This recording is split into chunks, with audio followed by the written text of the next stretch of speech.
Hey, what is up, studs? Ryan here, or MandRproductions, and today I'm reviewing the LEGO Star Wars 20th Anniversary Edition Anakin's Podracer. It's set number 75258, recommended for ages 7 and up, and includes 279 pieces. In the United States, this will retail for $30 with a release date of April 1st, 2019. This set was made to celebrate the 20th anniversary of LEGO Star Wars, and as such, it includes a collectible minifigure for LEGO Star Wars celebrating such an occasion. In this case, it's the pilot Luke Skywalker, who we'll take a closer look at in a moment. The box art presents the Podracer very favorably, flying through the air on Tatooine there. Very cool looking on there in the background, very deserty. Obviously, you'll see much of the same around back, as well as some of the features of the Podracer, where you can swing out these little flaps, and then you also can hold the Podracer with the stand that is included.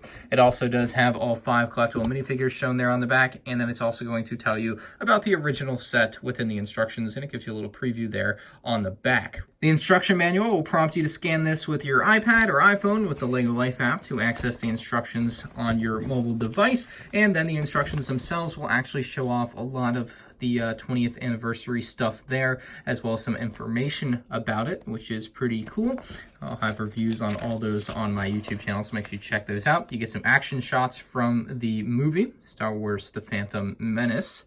Man, that looks like a CGI mess now that I look at it. It's almost realistic, but it's just short, and obviously 20 years ago. But yeah, from there on, it's regular instructions till you get to the back, where you have some advertisements for some current, or rather new sets at the time of recording this video. This is the 20th anniversary collectible minifigure for this set. It is a Luke Skywalker Pilot Edition, originally in the Snowspeeder or the X-Wing back in 1999, I believe. It says LEGO Star Wars 20 years, 1999 to 2019. Of course, Luke Skywalker, that is printed on, not a sticker, which is nice. The Luke Skywalker minifigure looks just like he would back in the day, with the nice helmet and everything, the old style Rebel helmet, and then around back you'll find the 20 years logo there as well, so not too bad. And the thing you can do with these stands is it does include a 2x4 plate, which you can stick up underneath your stand there, which will connect it up to other stands that you might have. So you can connect it to the ones that I already have, Han Solo and Darth Vader, and then when you're done, when you have them all, you just take off the final one, and you get a nice clean looking display for all 5 figures. Or right now I have 3, but it will be all 5 if you buy all 5 20th anniversary LEGO Star Wars sets. Our first minifigure from the actual set itself is Padme Amidala, and she looks pretty good. LEGO decided to give her the mid-legs this time around, which are slightly taller than the short legs that we'll see on the Anakin Skywalker minifigure, and obviously shorter than the regular LEGO minifigure legs, which is, again, nice to see. It makes her fit a little bit better as far as her size goes, her teenage size. She has a very nice hairpiece with a lot of different braids and different strands of hair there that you can see, just a very detailed hairpiece for her. If you remove that, you'll see a back print as well as her second facial expression. So she has a very angry facial expression. Then she has a much more muted facial expression, more just kind of like, I'm just standing around doing nothing type of face, in my opinion. So very nice minifigure with a pretty good print. They pretty accurately recreated her outfit, in my opinion. So I'm very happy with this figure. And again, these mid legs, the big thing about them is you can move them, even though they're short. It's funny. Next up is Anakin Skywalker. He has a wrench. He has a pretty good looking torso print, which again, pretty accurately recreates what he's wearing in the movie. Same thing around back with a nice little belt with some pockets there as well. He has a very standard helmet with standard goggles that we've seen on the LEGO Star Wars Anakin Skywalker Young Anakin minifigures for a long time now. He has a pretty cool looking facial expression. He's just kind of smiling. And then his second facial expression is one of much more anger, I would say. Very reminiscent of Revenge of the Sith, if you will. Just kidding. Anyway, that is the Anakin Skywalker. You can put the goggles down, although I think the goggles look ridiculous when you put them down, so I always leave them up. I think it looks a lot better. So that's the 3 minifigures in this set. So here's the actual Podracer, and it actually does look pretty nice. It's the biggest, probably the most pieces for a LEGO Star Wars Anakin's Podracer we've had. The 2011 version is very similar to this. They definitely made some changes to the design, and I will say this, I'm not going to be comparing them in this video. I will be doing a separate full comparison video of this version versus the 1999 version versus the 2011 version, just because I feel like the 2011 version, even though it wasn't its own standalone set like the other 2 versions, is still very similar or similar enough to warrant needing to be seen side by side. On the front here, where the engines are, we have one of my favorite parts of the design. We have basically what is some electricity, I think, flowing back and forth, and they've basically made alternating pink lightning bolts that go back and forth, which is very nice. Obviously, you can move them if you really want to, but they are supposed to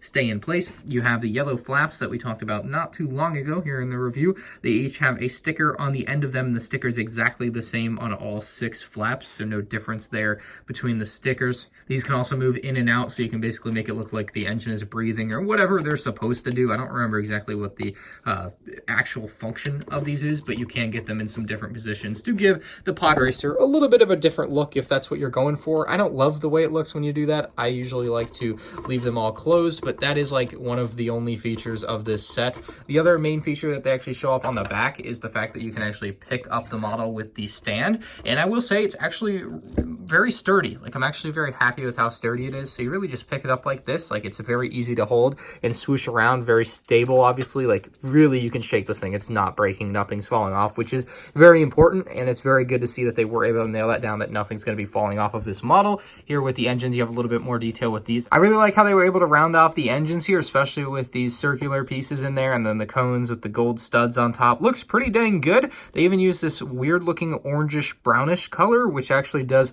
kind of add a nice mix in there. You can see some swords there, which I want to say are from like Nexo or something. And then even underneath, they were able to add some inverted tiles, or invert some tiles to fit onto the bottom to kind of finish it off. So very good look there from Lego. And oh my goodness, I built it wrong. What have I done? And now that that's fixed, we can actually see what the model's supposed to look like there. Very clean look. They do a really good job of at least trying to make it look like the Technic pieces aren't supposed to be there by using clear ones. So I applaud Lego for at least giving it a try. And there's really no other way to do it other than completely getting rid of the Technic and then just relying on the actual cables here. And it would be impossible to just pick up, because you'd have to pick up all 3 sections separately, and it would look ridiculous, but it is something that's possible, I suppose. So that is basically the Technic workings that will run across to the main fuselage here, the cockpit area where you can actually place Anakin Skywalker in, which we will do momentarily. We have some stickers that add some nice detail to the side of the vehicle and the front part of it as well. It's like, kind of looks like the hood of a car there, even though that's obviously not the hood because the engines are way out in front. The cables, again, are made of this nice flexible material, so you're not going to have any problems with those like snapping or anything. And they're just kind of clipped in underneath here, which works very well. Gives them a nice curve that runs straight up into the engines. Again, very nice. You have a couple handlebars there for Anakin, and they even add in a little windshield for you to look through while you're driving. Make sure no bugs get in your eyes or whatever. Placing Anakin inside of his area is pretty simple. You literally just place him down on the studs there, and then he can drive this thing all day, every day, like a G. There he is, Anakin Skywalker in the pilot's seat. Pretty simple to do.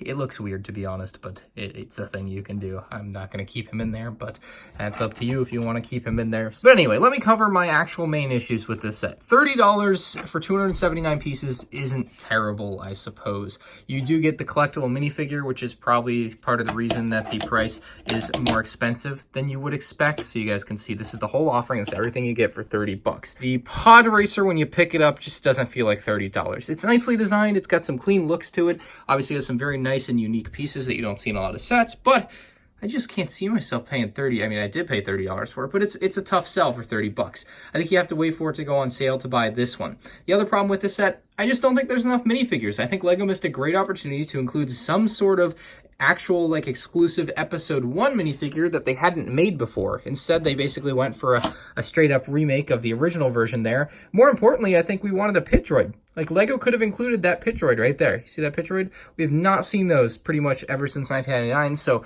a pit droid would have been the one thing that I think would have made this set just that much better. Overall, I'm going to give it a 6 out of 10. I don't love the Podracers, and not having a pit droid or any sort of side bit to the build kind of sucks. Like, the pit droid is really what I wanted in this set, and I don't know why Lego didn't add that in. They basically completely copied what the original set had, and then they just didn't include a pit droid, which kind of sucks. Anyway, let me know what you guys think about this set in the comments section below. I'm curious to see what you guys have to say about it. It's not my favorite set in the wave by any means. It might be my least favorite set of all the April 2018 20th anniversary sets, but it's still a solid one, and most people will probably pick it up for that minifigure there.